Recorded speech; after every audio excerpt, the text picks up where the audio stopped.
kanto, no?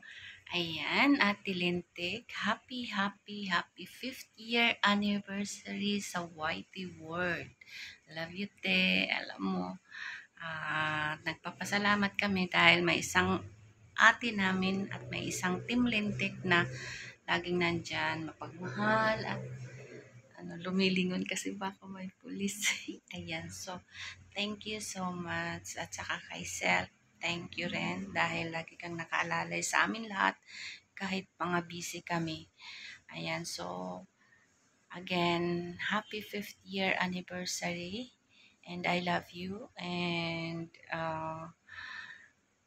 hindi lang 5th year yung ating isi-celebrate, kundi mahabang panahon pa. Ayan, I love you and I miss you. Take care always. At saka, ang sarili po natin, alagaan. And love you. Ang putla ko. Ayan, so, again, pasensya na kasi minsan, hindi minsan, talagang, alam nyo naman, pag may work, busy na talagang walang time magdot-dot.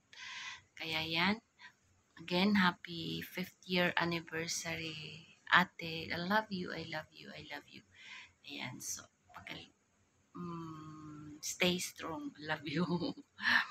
Ayan, namiss ka na namin. So, the whole week, hindi ako nakaakyat kasi may bantay ako. So, bawi ako pag mag-isa lang ako dito.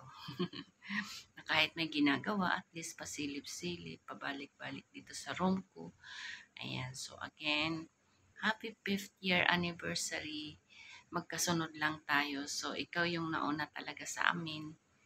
Siguro ako, kasi na-monetize si Georgie Shan, May. Tapos siguro ako June or July, mga something like ganon. So, ikaw yung nasusundan ko. But, simula naman noon, nagkaroon ka ng Monica, hindi ko naman na pinakawalan yung pinakamamahal kong sisiyo. Kasi, parang pag wala yun, limbawa, walang laman yung Gcash ko. Nasasad ako kasi may mga araw na, ay, wala na palang sisiyo, ibig sabihin, walang laman yung Gcash. So, wala siyang maano. So, again, thank you Kulot, thank you Self, Be Official sa pag-alalay mo kay ate and sa pag-alalay niyong dalawa kay ate. Ayan. Again, happy anniversary. Ayan. Yan ang Team Lintik. I love you, te. I love you, kamay ko. Ayan, naka-puma.